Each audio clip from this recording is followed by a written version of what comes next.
Hristos je među nama i dobro večer, draga braćo i sestre. Moja večerašnja tema je gnosticizam. Gnosticizam potiče od grčke riječi gnosis, a to znači znanje. To je sinkretički vjerski pokret koji se razvijao u ranijim vjekovima hrišćanstva, dok nije potisnut u potpunosti u 4. vijeku, kada je pravovremeno hrišćanstvo postala zvanična religija rimskog zakona. Gnosticizam je bio rasprostranjen Sredozemljem i u Srednjem istoku u prvim vjekovima hrišćanstva.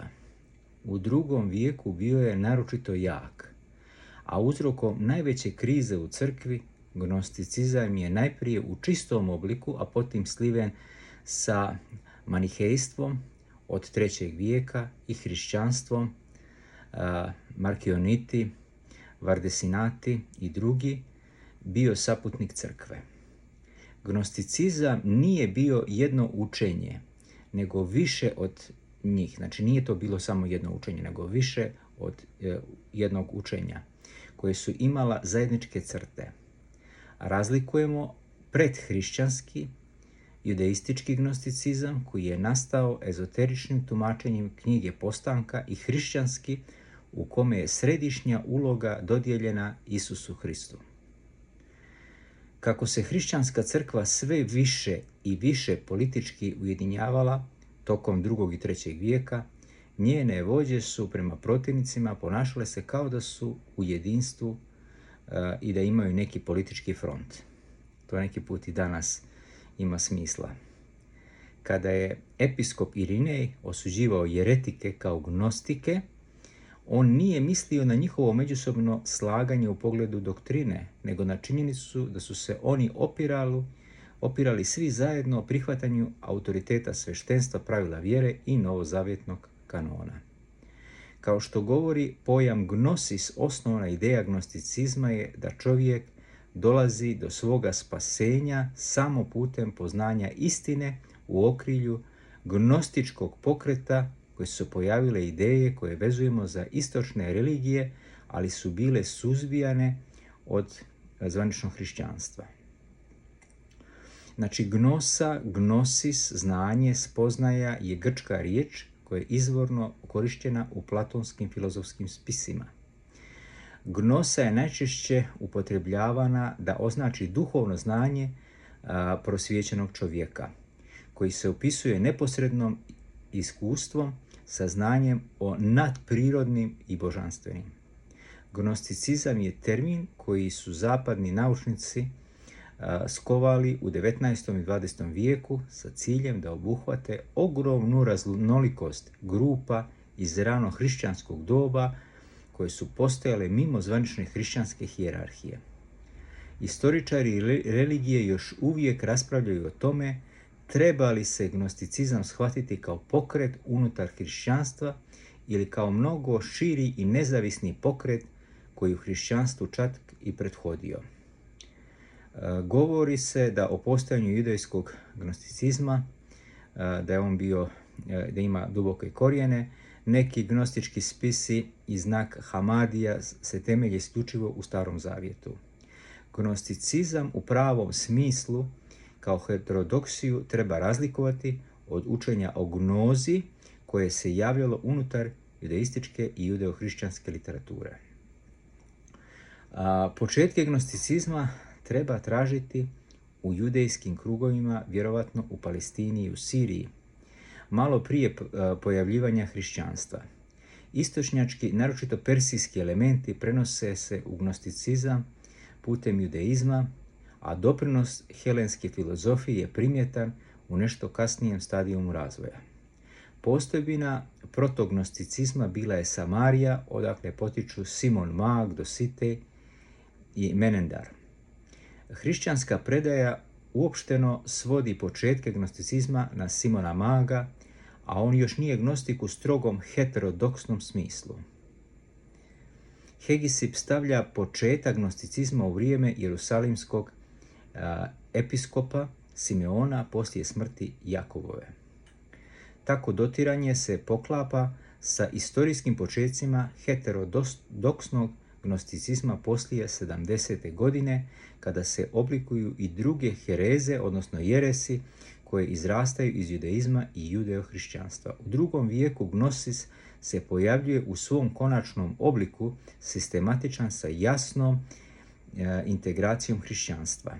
Prvo žarište razvijenog gnosticizma bila je Antiohija, Saturnin, zatim Aleksandrija, Vasilit, Karpokrat, a poslije toga i Rim, gdje se sredinom drugog vijeka djelovao je najveći gnostički pisac Valentin i istovremeno Marcion, također blizak gnosticizmu u mnogim stavovima. Najjači i sasvim jasan sukob između velike crkve i gnosticizma razbuktava se tokom drugog vijeka, gdje djeluje Valentin od 145. do 160. godine u Rimu, vjerovatno kao najjači predstavnik gnosticizma.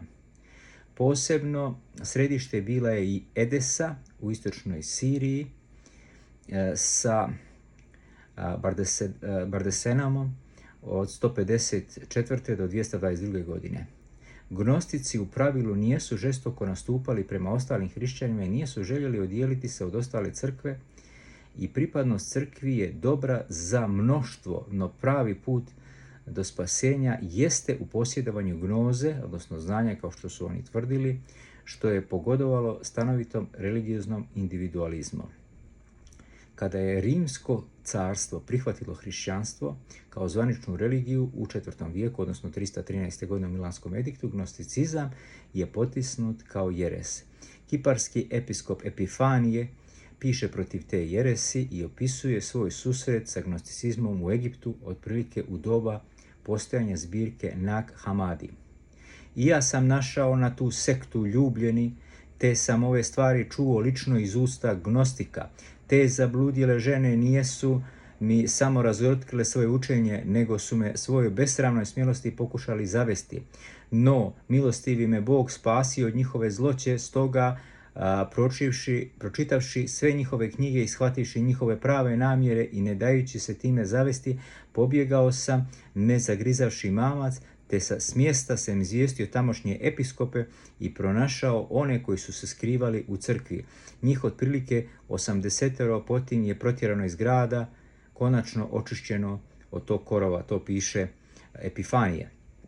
Početkom 5. vijeka iguman Bijelog manastira u Panapolisu, na 100 kilometara nizvodno od Nag Hammadija, napao je skupinu u obližnjem hramu Pneuita, koja se tvrdila da nema kralja, te da obožava Demijurga, i nije prihvatila Kirila, aleksandrijskog arhijepiskopa. On je zaprijetio jereticima izjavivši: natjeraću vas da primite arhijepiskopa Kirila, ili će većina od vas umrijeti od mača, a pošteđeni će biti izgnani. Gnosticizam je bio iskorijenjen iz hrišćanstva u Rimskom carstvu, a uspio je preživjeti izvan granica Rimskog carstva na području Azije. Sa Bliskog istoka i Azije je uglavnom potisnut širenjem islama, iako su neke manje zajednice na teritoriji Iraka i Irana uspjele da opstanu do dana današnjeg.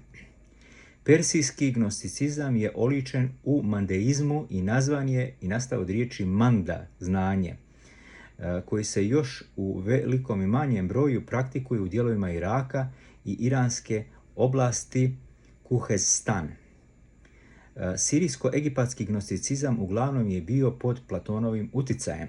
Stvaranje su opisivali kao seriju emanacija iz prvobitne supstance, što rezultira nastankom materijalnog svijeta. Zato su zlo opisivali kao materiju koja je inferiorna božanstvu i zlo su smatrali nedostatkom duhovnog uvida prije nego samostalnom duhovnom silom. Zlo je smatrano najvećom udaljenošću od božanskog principa. Njihovo učenje je uključivalo i spise povezano sa hrišćanstvom, a mnogi od njih su sebe nazivali i hrišćanima, i ako su imali dosta različita gledišta od dogmatski određenog crkvenog hrišćanstva. Veliki broj spisa nam je poznat preko biblioteke otkrivene u Nag Hammadiju. U Persiji gnosticizam je bio zastupljen preko manihejskog učenja, gdje se kasnije proširilo Sirijom, Sjevernom Arabijom, Egiptom, Sjevernom Afrikom, gdje ga je zastupao također i sveti Augustin od 373. do 382. godine. Iz Sirije i dalje se raširilo Palestino. U Jermeniji u 6. vijeku izvršilo je utjecaj na pavličanstvo, a preko njega na bogumilstvo i katarstvo i na to učenje u srednjem vijeku. U 20. vijeku, nakon pronalaska mnogobrojnih starih rukopisa, iz kojih su najpoznatiji apokrifni spisi iz Nag Hamadija, dolazi do obnovljenja interesa za gnosticizam. Do 20. vijeka gnostičko učenje je rekonstruisano uglavnom na osnovu kritike pravovjernih teologa koji su pisali protiv te jeresi, to jest heresiologa, kao što su bili Irinej Lionski, Justin Filozof, Origen iz Aleksandrije. Međutim, u drugoj polovini 20. vijeka pronađen je i veći broj spisa, takozvanih apokrima, i tih apokrifima koji se prenose nepovratno gnostičko gledište. Jedno od ta najvećih otkrića je biblioteka u Nag Hamadiju u Gornjem Egiptu 1945. godine.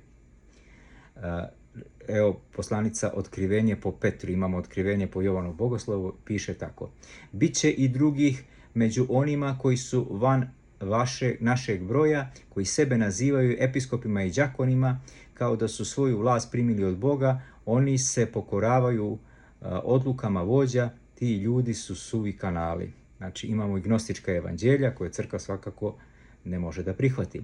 Gnostici su pored vjere naglašavali i važnost saznavanja u duhovnim stvarima. Oni smatraju da su ljudi i božanske duše zarobljene u materijalnom svijetu. Materija je stvorena od strane nesavršenog zlog bića, Demiurga, koji se često poistovjećuje sa Bogom Starog Zavjeta nasuprot Boga Novog Zavjeta. Gnostici zlo poistovjećuju sa materijalnim, a dobro sa duhovnim svijetom.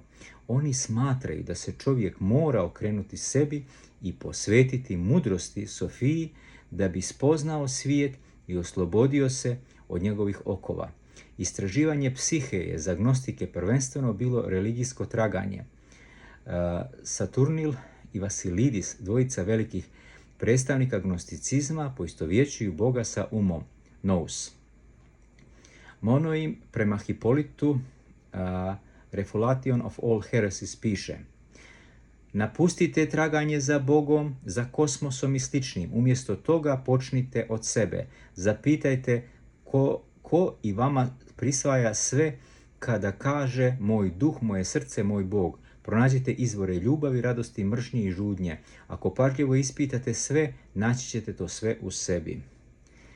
Sistem Valentina, on je umro 160. godine, hrišćanin iz Aleksandrije koji je propovijedao svoje učenje u Rimu u isto vrijeme sa Markionom između 135. i 160. godine, koncentrisan na ideju plerome, punoće, čisti duhovni svijet, punoća sastavljen je od jedinstva božanskih emanacija, oca, materijalni svijet, koji je po svojoj suštini zlo bio preurođen od Demiurga. Logos, Hristos, nije istovjetan sa Bogom, tvorcem po njima, nego njegova duhovna emanacija. Spasenje je čin spoznaje potreban radi ponovnog vraćanja u harmoniju, punoću plerome. Smatra se da je autor nekanonskog evanđelja po Filipu neki Valentin učenik, što je i moguće.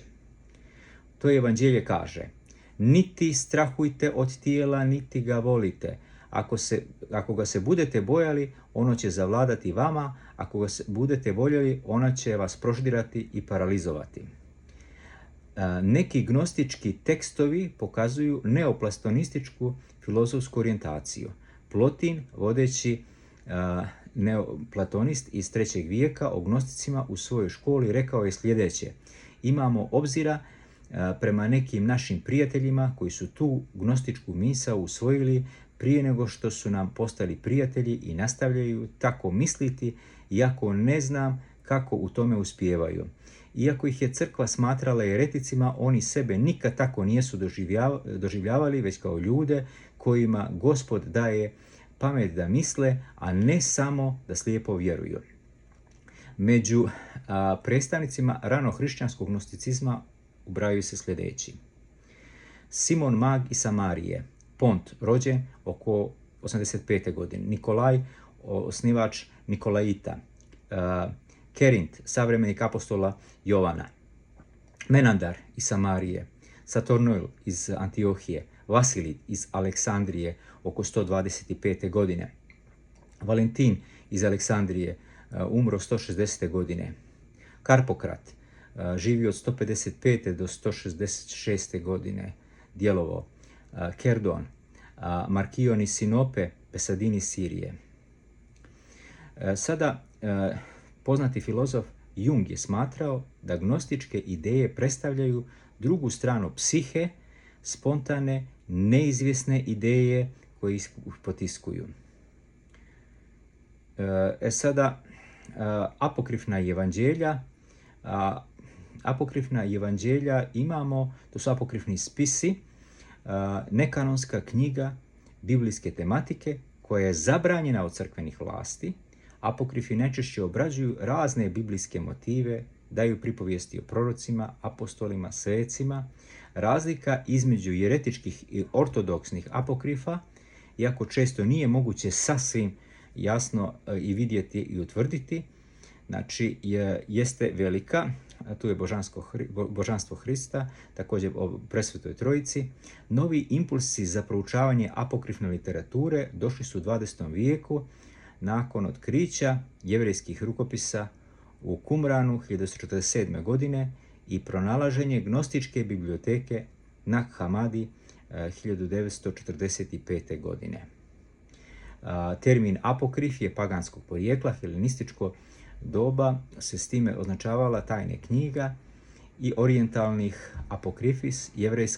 Jevrejski sinod u Jamni je oko 90. do 95. godine fiksirali su biblijski kanon Starog zavjeta i počelo se davati iz kanona isključivim knjigama, odnosno deutrokanonskim, gdje je naziv prešao i u hrišćanske krugove. Znači imamo apokrifna evanđelja, ima gnostička evanđelja, mi to prihvatamo samo istorijski i gnostičko vjerovanje odbijamo. Znači cilj ovoga izlaganja je bio da ukažemo na gnosticizam koji je postojao i prije hrišćanstva kao dio judeizma u ranom hrišćanstvu i zadržao se u Iraku i u Siriji i do dana današnjeg. Znači jedno pogrešno tumačenje, da kažem, jedno nedovoljno poznavanje Hrista. Neki teolozi bi rekli zakržljalo poznavanje hristologije i teologije. Božji blagoslov, znači gnosticizam prihvatamo istorijski, ali njegovo vjerovanje ne možemo prihvatiti dogmatski nikako. Božji blagoslov.